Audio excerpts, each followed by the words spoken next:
Bonjour à tous, j'espère que vous allez bien. Je voulais vous refaire aujourd'hui un petit mini-vlog, comme celui que je vous avais fait en début de l'année, pour vous partager un petit peu ma table de création et mon processus créatif.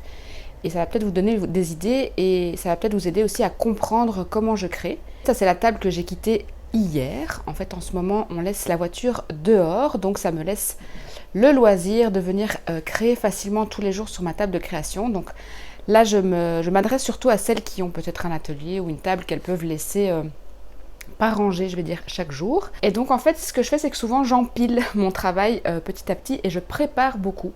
Et donc ça m'aide souvent à faire face à cette fameuse page blanche. Et c'est de ça que je voulais vous parler aujourd'hui, puisque j'ai fait cette page-ci. Et l'histoire, c'est qu'en fait, je me suis levée un matin en me disant j'ai pas d'idée. Et puis je me suis dit, bah, c'est pas grave, je vais commencer à préparer des petites choses. Et en fait, au fur et à mesure de la journée, en préparant des choses, les idées me sont venues. Et ça vous permet aussi d'avoir du travail qui est déjà prêt pour la suite de vos créations. Donc je vais vous montrer en fait cette partie-là surtout, qui est l'endroit où je prépare la plupart de mes papiers et je vais vous montrer comment je travaille. Voilà, donc je voulais vous montrer deux, trois petites choses et c'est typiquement que faire quand on n'a pas d'idée, que faire quand on a envie de créer mais qu'on ne sait pas quoi créer, que faire quand on est un petit peu face à un blocage. Donc moi ce que je fais dans ces moments-là, c'est que je prépare des papiers. Et donc la base de mon travail aussi dans l'art journal et dans le collage, c'est de préparer des papiers. Donc je voulais vous montrer des petites choses aussi qui peuvent prendre que 5 minutes de votre temps. C'est aussi idéal quand vous n'avez pas le temps, donc que faire quand j'ai pas d'idée, mais aussi que faire quand j'ai pas le temps. Moi je vous dis que souvent je travaille un petit peu sur un coin de table et que je travaille souvent 5 minutes ici, 5 minutes là, et donc c'est typiquement le genre de choses que je vais faire sur un coin de table, rapidement, debout, entre deux trucs. Je prépare les tartines de ma fille et entre deux trucs, je prépare ça. Donc la première chose que je fais assez facilement et que je fais très souvent, c'est teindre des papiers. Alors ces papiers-là, je les teins au café. Et si vous venez sur le groupe Discord, je vous ai mis un tutoriel gratuit. Un petit tutoriel gratuit sur le groupe Discord où je vous montre comment je teins les papiers au café. Mais c'est très très simple, en gros, on les trempe dans le café et puis voilà. Et d'ailleurs, pour avoir accès au groupe Discord, il faut en fait s'abonner à la newsletter. Mais donc ça, c'est vraiment un truc qui me prend 5 minutes parce que le temps de vite préparer un petit café ou parfois avec des restes de café aux caisses. Et puis je les trempe et je les laisse sécher. Et en fait, après, il n'y a plus rien à faire. Il y a juste l'acte de teindre le papier. Mais donc, je me fais généralement tout un stash, comme disent les Anglais. Donc tout un paquet de papier teint au café. Et puis après, je ne sais jamais trop quoi en faire, mais je les laisse là et je me dis, bah, les idées vont monter et peut-être qu'au fur et à mesure, ça me viendra. Alors, moi, je teins surtout des papiers, de papier neuf, de choses neuves. Donc ça, c'est dans un Flow Book Magazine. Donc là, c'était des instructions pour faire de l'origami. Et je trouve qu'avec le café teint, bah, c'est assez sympa. Et je spray aussi du Distress Ink de Tim Holtz. Mais donc, je vais me faire tout un paquet et de choses qui vont être toutes prêtes et typiquement prêtes pourquoi pour ce genre de petits projets, donc des junk journaux, puisque j'adore faire des junk journaux comme vous le savez bien. Deuxième série de choses que vous pouvez préparer à l'avance et aussi qui durent que 5 minutes ou 10 minutes ou un quart d'heure, mais qui vont vous aider aussi à vous faire une collection de papier. Simplement j'utilise mes stencils, donc mes pochoirs, et je passe en fait, je me fais tout un lot de nouveau de papier au pochoir. Donc là, je vais vous les montrer. Et de nouveau, pareil, je prends un petit peu tout ce qui me passe sous la main. Donc là, c'était un vieux papier de ma fille orange. Je me suis dit, tiens, ça peut peut-être être sympa. Et en fait, aussi dans ma façon de travailler le stencil et le pochoir, j'adore vraiment travailler avec les pochoirs. C'est quelque chose d'assez récent que je fais et que j'aime vraiment beaucoup faire. On m'avait d'ailleurs posé la question si je travaille avec les tampons. Très peu avec les tampons, mais pas mal avec les pochoirs.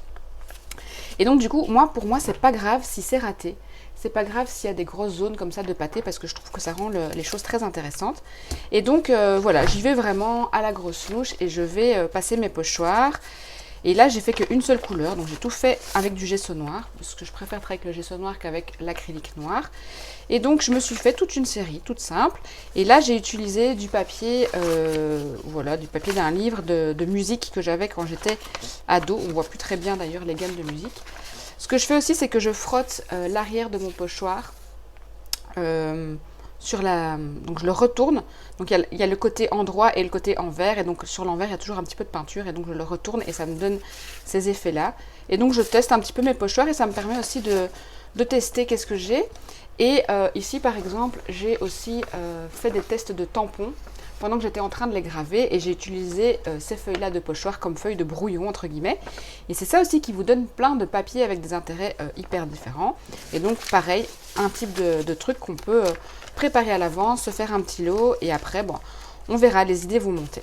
Troisième chose que vous pouvez faire, c'est vous attraper un magazine, n'importe lequel. Ici, moi, j'achète des magazines sur Vinted. J'avais acheté un lot de Officiel et j'aime beaucoup les images dans les magazines de mode, style Officiel et Vogue.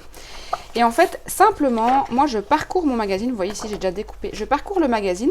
Parfois, je le fais quand ma fille est occupée à côté de moi. Mais parfois, elle le fait avec moi. Je lui donne un magazine à elle aussi et puis je la laisse découper dedans. Et je vais simplement découper et déchirer les images que j'aime bien, sans réfléchir en fait si elles vont me servir à un projet ou à un projet ou non. Juste, je vais venir les découper, venir les déchirer et je vais vous montrer en fait la petite récolte que j'ai faite récemment. Donc ça, c'est le livre de musique dont je vous parlais.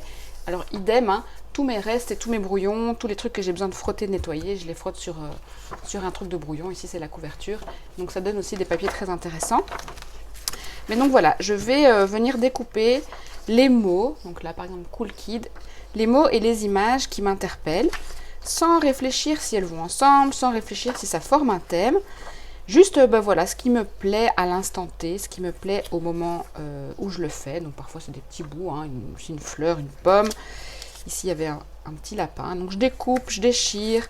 Voilà, je regarde un petit peu parce que j'aurais pu franchement découper tout le magazine parce qu'il y a toujours plein de belles images, mais là je ne fais que celles qui m'interpellent. Des mots parfois, work in progress, le talent en héritage, voilà, des petites photos, grandes ou petites. Et donc je fais une petite récolte d'images que je vais utiliser dans un projet particulier ou pas, mais ça c'est vraiment typiquement ce que je fais quand j'ai pas trop d'idées. Je me dis bon, je vais déjà aller découper des images et puis peut-être qu'une idée viendra quand j'aurai découpé les images. Et donc du coup je vais vous montrer une des dernières pages que j'ai faites où j'ai typiquement travaillé comme ça et ça m'a donné des idées. Donc là il y a plein d'images et je voulais déjà vous montrer que de manière complètement inconsciente, en fait ici dedans il y a quand même déjà un espèce de thème qui se dégage parce qu'on a quand même des images qui sont relativement cohérentes entre elles. Là je vous les affiche juste rapidement comme ça, donc ça fait déjà presque un petit mood board. Et j'ai pas du tout réfléchi à ce qu'elles aillent entre elles ou pas.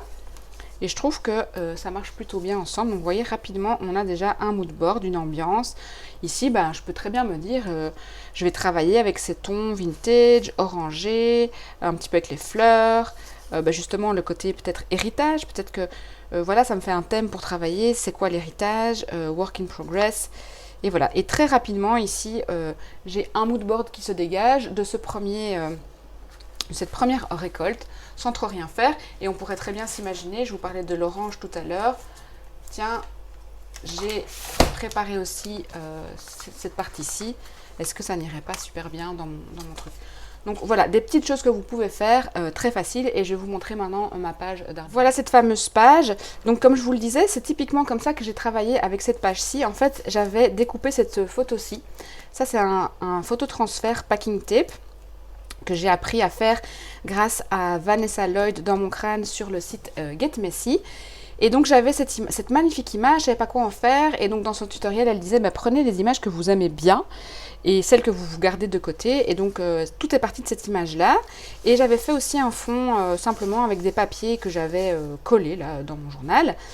Et puis en fait, petit à petit, les idées me sont venues en regardant les vidéos, des trucs que je voulais tester. J'avais aussi préparé ça à l'avance. Donc ça, ce sont des papiers qui sont teints dans du café, déchirés et cousus ensemble. Et puis, j'étais justement en train de travailler avec mes pochoirs. Et donc là, c'était typiquement, j'avais fait tout mon lot de papier à pochoirs. Et je me suis dit, tiens, je vais venir faire des pochoirs dans cette page. Et en fait, comme ça, une idée en a amené une autre. Et à partir d'une image où j'aimais beaucoup le vert de cette robe, j'ai été chercher une carte verte Pantone. Alors pour celles que ça intéresse, ces cartes Pantone, ça vient de cette boîte-ci, Pantone Postcard. J'ai acheté ça sur Amazon et donc il y a 100 cartes Pantone. Donc comme je vous ai dit, vous trouvez ça sur Amazon. J'ai acheté ça et ici je vois 25 $, mais moi je les ai eu en promo, je les ai achetés 10 € et j'adore, je les utilise tout le temps. C'est hyper utile aussi pour faire des gammes de couleurs et tout ça, mais bon, c'est pas le sujet de la vidéo. Mais donc si ça vous intéresse, j'ai acheté ça sur Amazon tout simplement. Mais donc, revenons-en à nos moutons. Tout ça pour vous dire qu'une idée en amène une autre. Une récolte d'images, une récolte de pochoirs peut amener des choses qui vont ensemble. Et petit à petit, une page se construit. Et on arrive devant, j'ai pas d'idée, j'ai une page blanche, je ne sais pas quoi faire. Et en fait, en construisant avec les choses qu'on prépare, eh ben, on arrive à une page d'art journal. Voilà, j'espère que ce mini-vlog vous aura appris quand même quelque chose. Dites-moi en commentaire si vous fonctionnez comme ça vous aussi, si vous préparez vous aussi vos papiers à l'avance. Et puis, si vous avez aimé cette vidéo, n'hésitez pas à mettre un petit like, à vous abonner à la chaîne. Et en attendant la prochaine vidéo, je vous dis prenez bien soin de vous et à très bientôt. Bye!